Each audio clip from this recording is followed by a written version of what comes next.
Hey, well, good morning, good afternoon, good evening. Professor Barry here.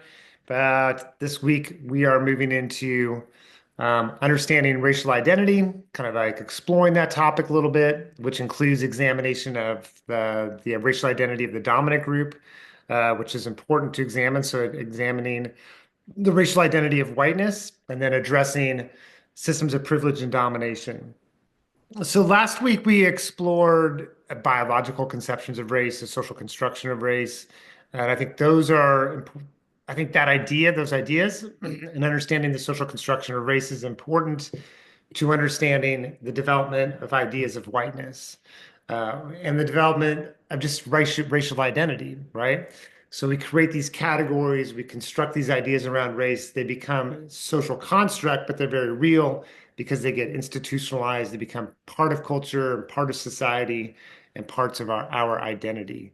So our focus for this video lecture, just give you a little bit of background context before you get into the readings for the week, which the readings are a write-up called "What is White Privilege?" Really, by Corey Collins from Learning for Justice, and then Robin DiAngelo, a couple chapters from a book called White Fragility.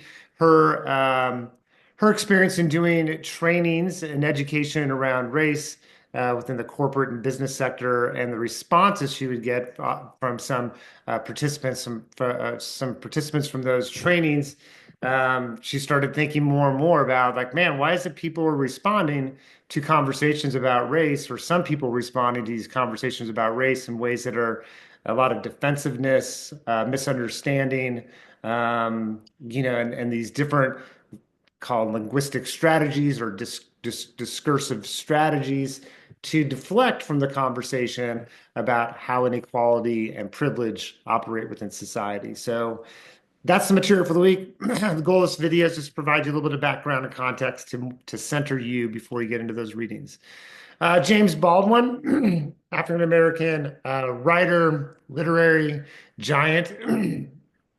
Um, Sort of this quote here, while white people in this country will have quite enough to do in learning how to accept and love themselves and each other. And when they have achieved this, the Negro problem will no longer exist, for it will no longer be needed. So I think what that quote is kind of getting at is that there's something going on with the white identity, this idea that uh, a lack of acceptance and understanding of kind of the place of the dominant group and identities around from the dominant group. And that part of what's going on with the dominant group is this marginalization of another group itself. And that's part of that identity that could be invisible.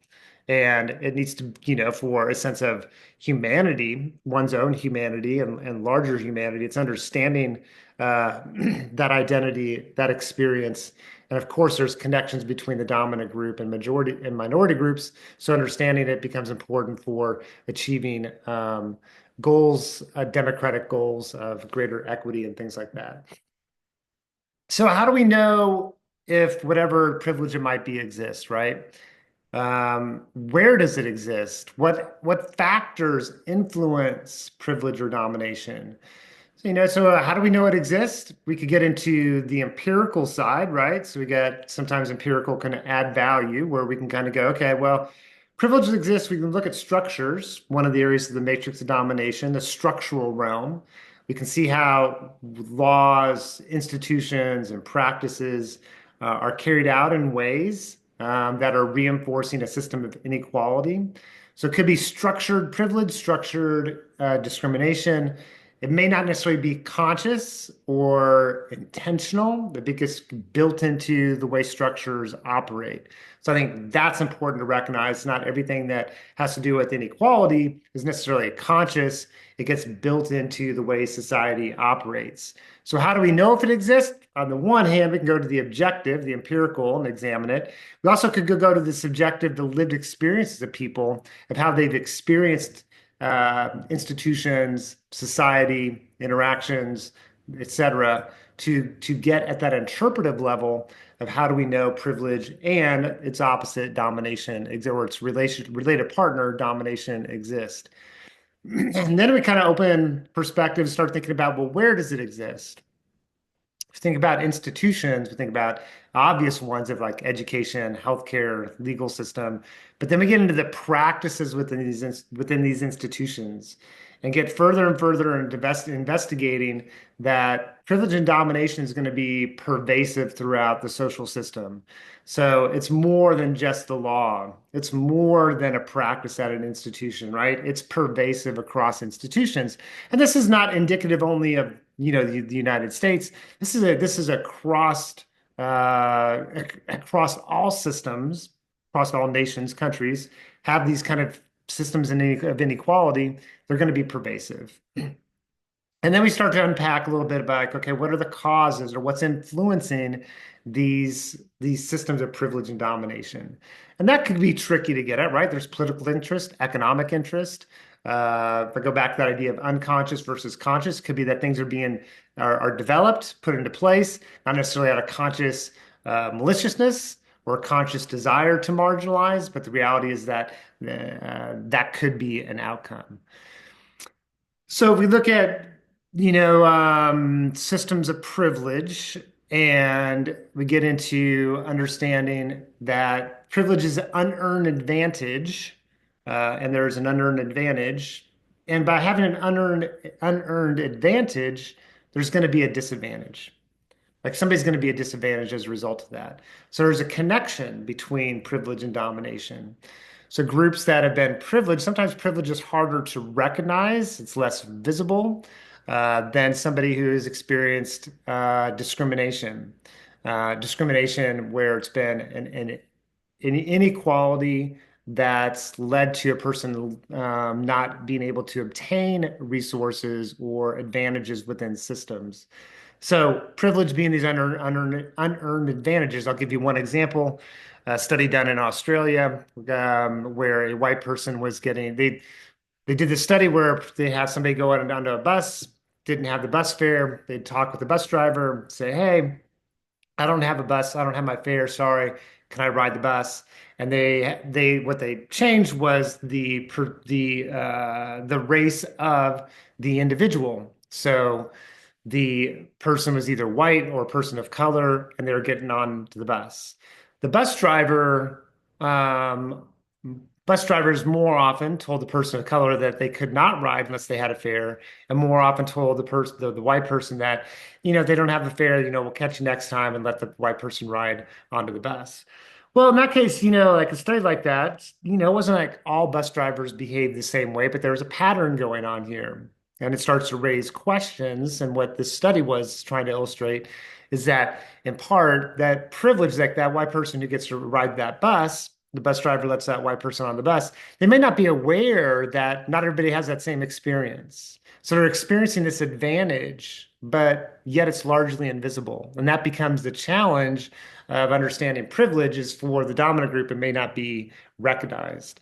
And in order to change a system, we have to recognize both the privilege as well as issues of domination.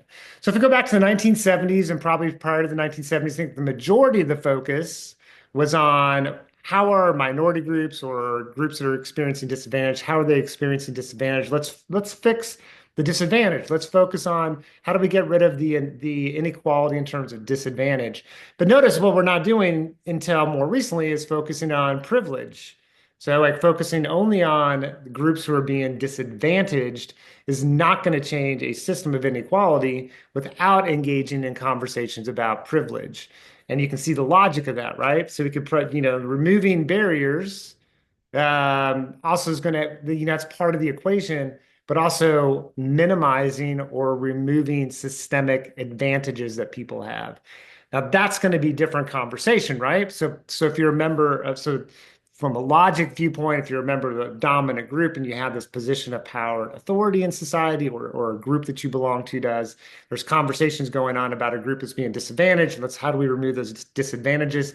That could be a little bit less threatening than having conversations about, well, how do we remove the privileges and advantages that members of the dominant group have? Because that could have implications for one's own identity and experience. So privilege is going to get a little bit different to talk about, and also potentially more difficult to talk about for some members of the dominant group.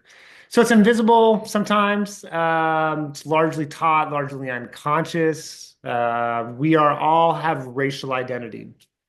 And I remember talking with someone with a family member one time and talking about race. And it's just like really interesting, like, different conversations around race. Because if we haven't been engaged in thinking about race and race identity, we all have one, even though we haven't necessarily been conscious in thinking about it. The same applies to class, race, sexual orientation. Everybody has identities around those areas, but as a member of the dominant group, it can be go on development more unnoticed.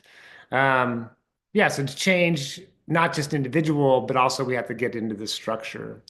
So think about identities like socialization. We all like learn who we are, learn parts of our identity through so many different mechanisms, family, media, schools, all these different institutions within culture and society influence part of our identity.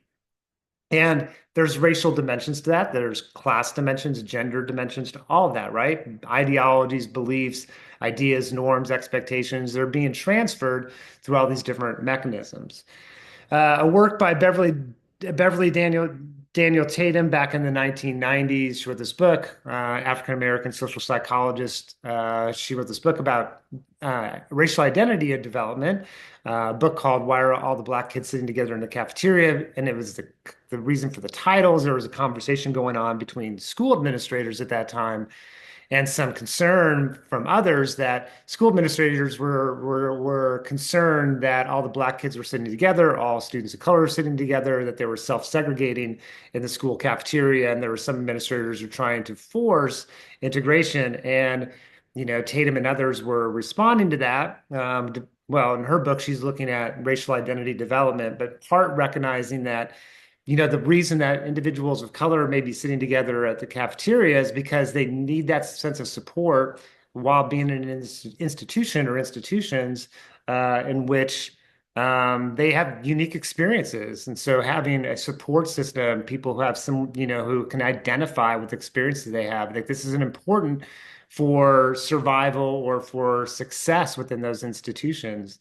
And so problematic to try to break these to force integration.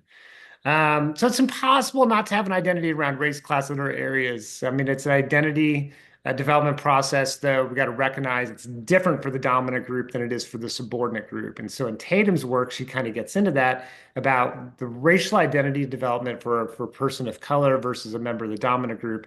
That everyone has a racial identity, but the process is going to be different because people occupy a different place in the overall social order. So living in a place where there's greater privilege or greater disadvantage.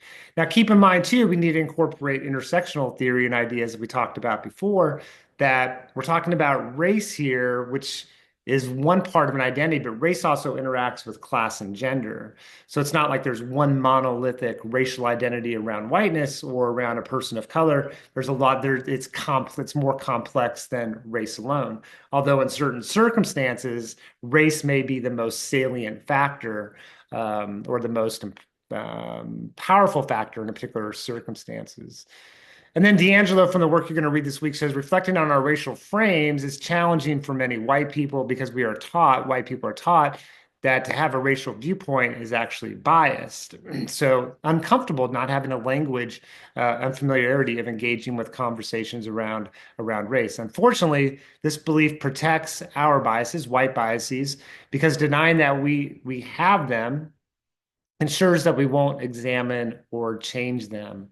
So there's ways of deflecting conversations around race are strategies to deter from examining one's own identity, but also larger pictures of white privilege and advantage within society. So we think about, we're going to get into like privilege and disadvantage. I think it's important to lay out a framework of thinking about racism.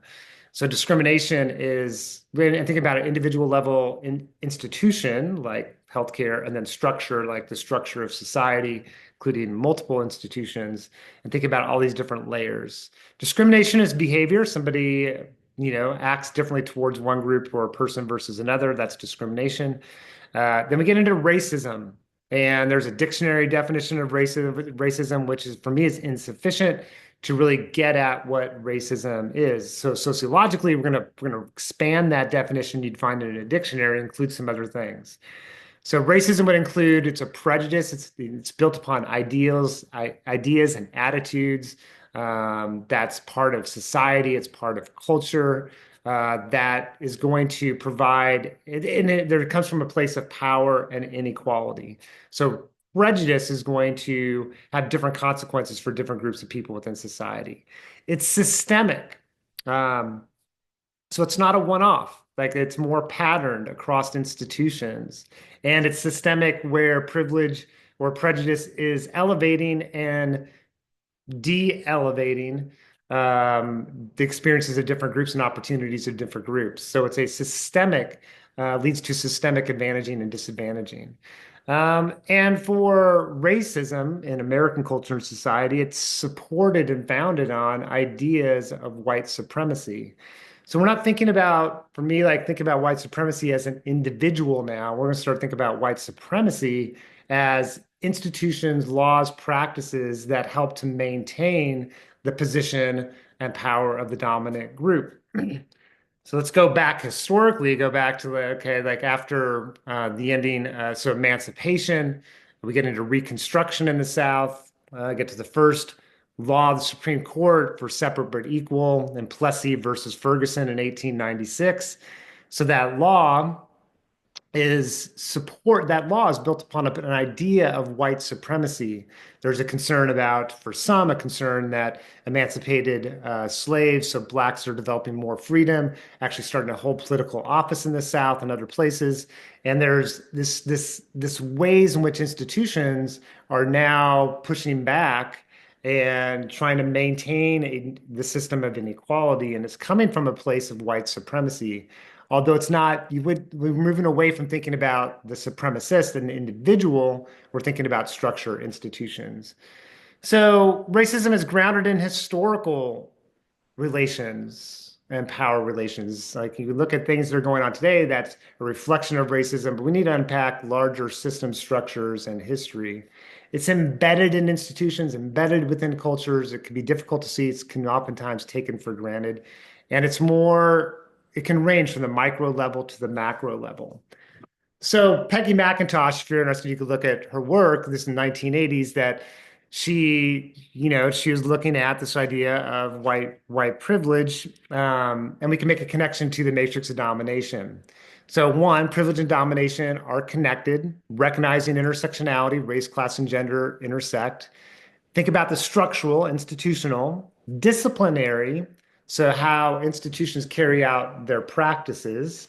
So there's that element of it. So we have the legal system, then we have the disciplinary part of the legal system, judges, let's say in a courtroom, who are administering the law.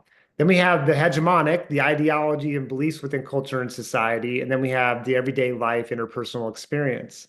So to maintain a system of inequality requires the structural, the administration of the structural, requires that culture and society, that beliefs are operating in ways that are making it difficult to create a society that's more equal. So creating ideologies and beliefs that are benefiting those who are in positions of power. So groups, I should say, not individuals, but groups. And then, so it's hegemonic, right? So it requires an ideology to support this system. And then we think about the interpersonal. How do we develop ideas of thinking the subjective experience? More likely, dominant group views institutions as neutral, that this idea that everybody has equal opportunity. I don't see where the disadvantage is. I don't see where people have advantage because it's invisible oftentimes to the individuals from the dominant group. For dominant groups, usually unearned advantage and it's often not recognized. And this is where, if we go back to matrix of domination, empiricism versus rationalism, or empiricism and rationalism, that it's important for Patricia Hill Collins in recognizing rationalism of understanding things, critical thinking, evaluation, let's just think about this stuff without even thinking about the empirical realities of it. Let's think about you have a group that is in a historical place of advantage that's going to require, if somebody has advantage that another group has disadvantage, how could you maintain that system? We're going to unpack this critically thinking wise, right? And that becomes a really important part. And also part of that rationalism is hearing stories and understanding the groups, the lived experiences of different groups. And that's important, including understanding the understanding of individuals of the dominant group. There's been great books I've read historically about understanding whites, the individuals. There's one book I'm thinking right now, white Southerners during the time period post civil rights era, post Brown versus Board of Education in 1954. Like, how were whites in the South understanding these changes that were going on? I mean, that's rationalism, right? Getting into the mindset and trying to understand the experience of different groups. I think an example we could look at is college admissions. If we go back to affirmative action, started in 1965. Um, we look at University of California versus Bakke was the first challenge to affirmative action in college admissions. So a white student applicant applied for admission into medical school. University of California, Davis was denied admissions 2 times, raised the case that University of California system was looking at race or providing an advantage for racial minorities and that was unconstitutional. Went to the Supreme Court. Supreme Court said yes, said declared that institutions and colleges could not reserve positions for applicants of color. They could examine or look at race, but it could not be a determining factor. Let's fast forward to 2000, and it's been these court cases with looking at, the role, the degree to which universities can exam to look at race as a factor in admissions have changed over the years. Currently in 2020, we're in 2023, U.S. Supreme Court argue or majority opinion was that race can no longer be considered a factor in terms of college admissions. What about legacies? Then people, it's like, okay, we have that we have affirmative action based policies or looking at race within college admissions is done for a lot of different reasons. One is to address historical disadvantaging. Two is to create a society in which there's more equitable opportunity for more groups. We're talking about representation. We're talking about making, having institutions have the experiences, individuals who are working in those institutions reflect the experiences of more people within society itself. So there's a lot of advantage and benefit to the collective in having a greater representation. So court case says, so your Supreme Court says no, colleges cannot be a considering factor. But yet we have legacy status. So that if the individuals who have family members who went to those universities, they get a leg up, they get a privilege when they make an application into these schools. 75% of top 100 colleges still have legacy status parts to admissions. And there's so many invisible parts of privilege that are built in the admissions process. So it's interesting, like this challenge to policies of looking at and trying to understand, addressing historical disadvantaging and how that could be a threat to dominant order, dominant structure. So let's kind of talk about real quick about colorblind racism. This idea, individuals don't see race, they just see people. Pretty powerful book called Racism Without Races. Racism without racists. So we have racism within society without racists, right? So it's within society itself. It's this macro level structure. And then this quote here, how do whites explain the contradiction between being colorblind and there's color-coded inequality, like inequality exists? So how do individuals reconcile the difference between the two?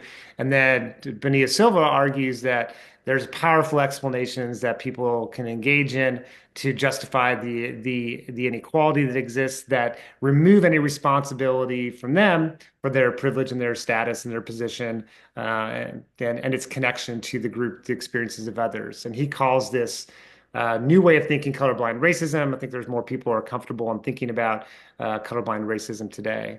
And I think one thing important for me, and I want to communicate about Bonilla Silva's work is that his perspective that racism doesn't come from the heart of racists. This is structural, cultural, that people are socialized into a racialized system. Members of the dominant group, members of minority groups are socialized into a culture and a system in which they're picking up on ideologies and beliefs that are supporting the maintenance of a system of inequality. So the outcomes are not about individuals, but these are racialized practices. So, as a sociologist, we move away from thinking about like the bad actor, so to speak, or the individual level. We're moving into pattern structures, institutions, because that's where I don't know, it's where things get played out. It's where the reality is, right? If we focus on the individual, it distracts us from looking at the larger picture and the larger macro level forces that are going on.